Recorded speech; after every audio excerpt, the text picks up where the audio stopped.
Assalamualaikum warahmatullahi wabarakatuh. Perkenalkan, nama saya Raden Mas Muhammad Helmi dengan NIM 90 200 124 086. Saya akan menjelaskan beberapa bagian, mulai dari sejarah manajemen, pentingnya manajemen, pengertian manajemen, fungsi-fungsi manajemen, fungsi operasional manajemen, unsur-unsur manajemen, keterampilan atau keahlian manajer, tingkatan manajemen, dan juga peranan manajer.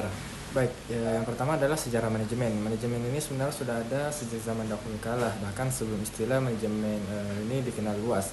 Praktiknya ini sudah diterapkan dalam pembangunan piramida di Mesir, sistem pemerintahan di Tiongkok kuno, hingga strategi militer Yunani. Namun ilmu manajemen secara formal mulai berkembang pada abad ke-20. Salah satu tokoh awal yang penting itu adalah Frederick Winslow Taylor, yang dikenal sebagai bapak manajemen ilmiah. Ia memperkenalkan metode kerja yang efisien dan sistematis. Selain itu, Henry Fayol juga memberi kontribusi yang besar dengan menyusun fungsi-fungsi dasar manajemen. Terus ada lagi itu Max Weber, yang dikenal dengan teorinya tentang birokrasi modern. Pentingnya manajemen. Apa sih pentingnya manajemen? Pentingnya manajemen ini agar tujuan dari sebuah organisasi dapat dicapai secara efektif dan efisien. Suatu kegiatan manajemen dapat dikatakan efektif apabila kegiatan dari manajemen tersebut dapat mencapai tujuan yang telah ditetapkan. Sedangkan tujuan dikatakan efisien apabila dalam aktivitas perusahaan tersebut, dalam mencapai suatu tujuannya, perusahaan mengeluarkan biaya yang paling seminimum mungkin. Pengertian manajemen. Manajemen secara pengertian, sebagaimana dikemukakan oleh Mary Parker Follett 1997, adalah seni dalam menyelesaikan sesuatu melalui orang lain, atau manajemen is the art of getting things done through people. Baik, selanjutnya adalah fungsi-fungsi dari manajemen. Yang pertama itu adalah perencanaan atau planning.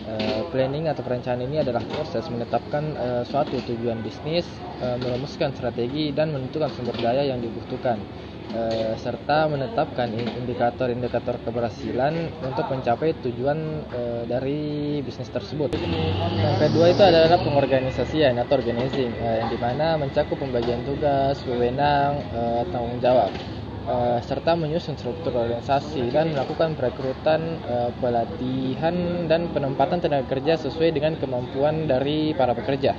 Terus yang ketiga itu ada pengimplementasian atau directing, yang dimana pengimplementasian atau directing ini merupakan pelaksanaan kepemimpinan dengan memberikan arahan, motivasi, dan menjalankan tugas serta kebijakan agar tenaga kerja bisa bekerja lebih efektif dan efisien.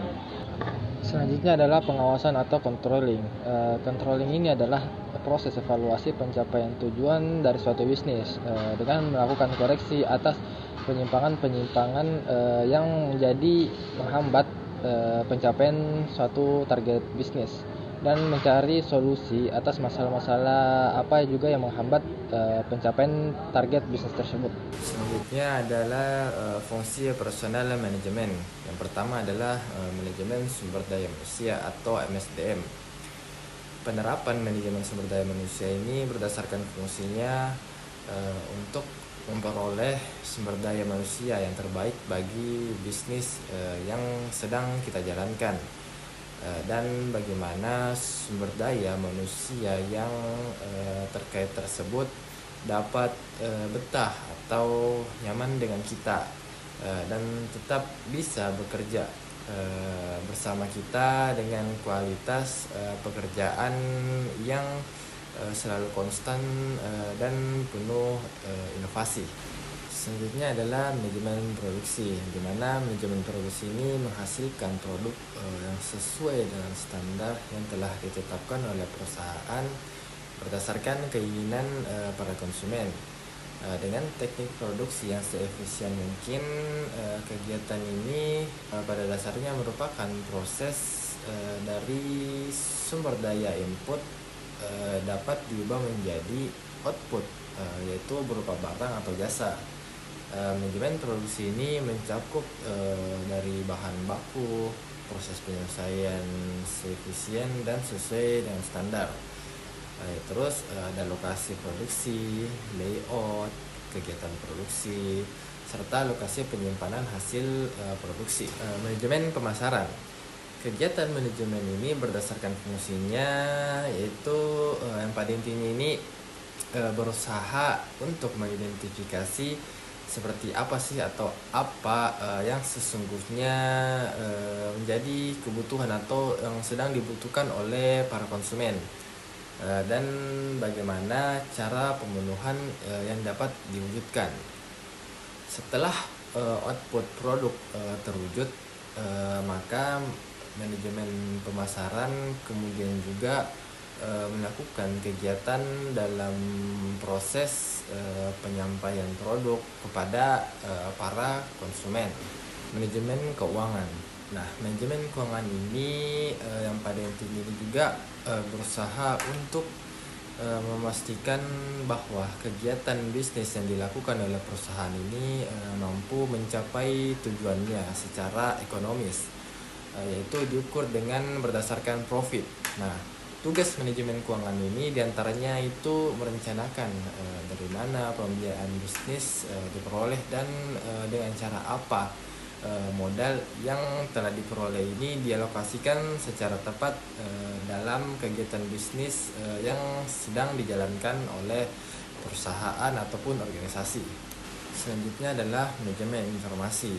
Nah, manajemen informasi ini adalah kegiatan manajemen yang berdasarkan fungsinya yang pada intinya juga ini berusaha memastikan bahwa bisnis yang dijalankan oleh perusahaan ini tetap bisa untuk terus bertahan dalam jangka yang panjang.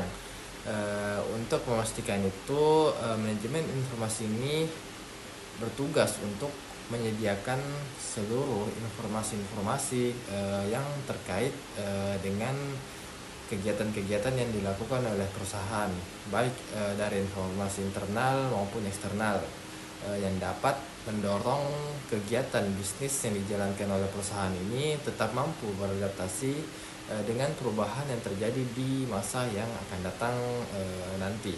Unsur-unsur manajemen. Unsur-unsur manajemen ini terdiri atas 6 unsur. Yang pertama ada money, machine, material, market, dan method. Selanjutnya adalah keterampilan manajer. Yang pertama adalah keterampilan konseptual, yang dimana kemampuan untuk berpikir, membentuk ide dalam situasi yang tidak tentu, melihat organisasi secara keseluruhan dan hubungan di antara divisi, serta melihat posisi organisasi dalam luas lingkungannya. Yang kedua adalah keterampilan interpersonal, yaitu kemampuan untuk bekerja sama dengan karyawan dalam organisasi secara individual ataupun kelompok.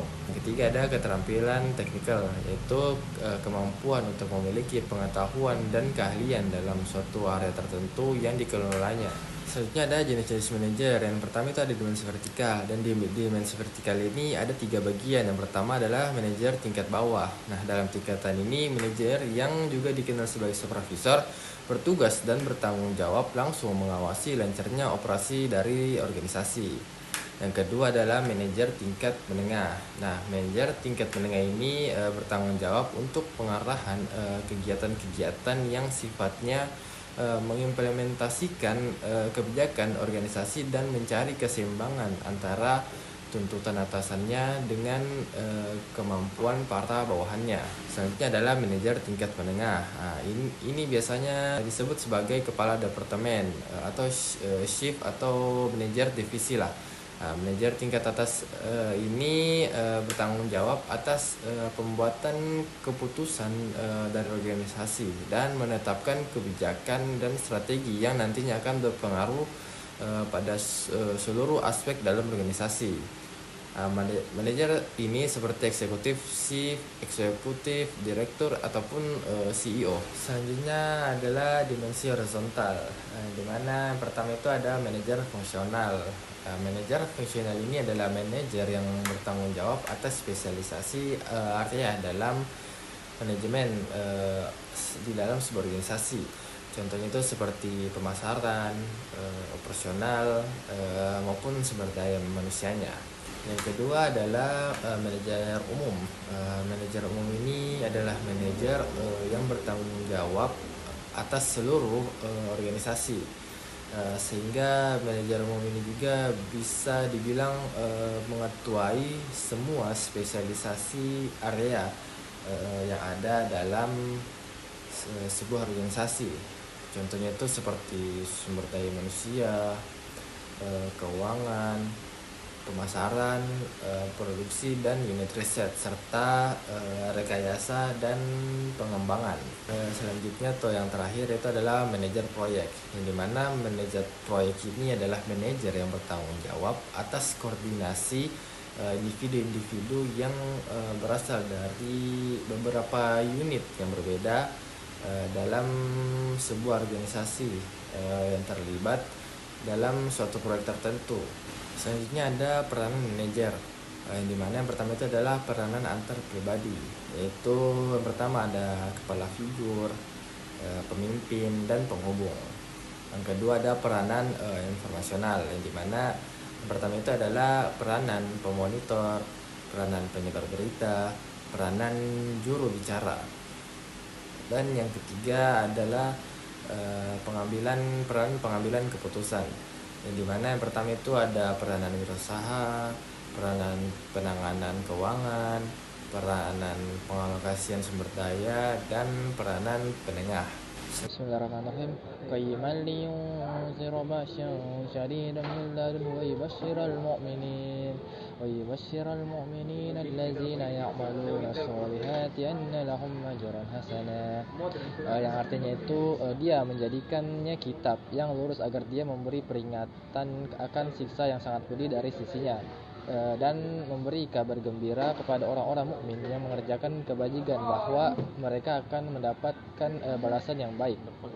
Keterkaitan surah Al-Kahfi ayat 2 ini menunjukkan bagaimana Allah itu menerapkan prinsip-prinsip manajemen ilahiyah dalam menyampaikan wahyu, seperti terencana, terarah, dan evaluatif, yang bisa menjadi pedoman dalam manajemen kehidupan dan organisasi.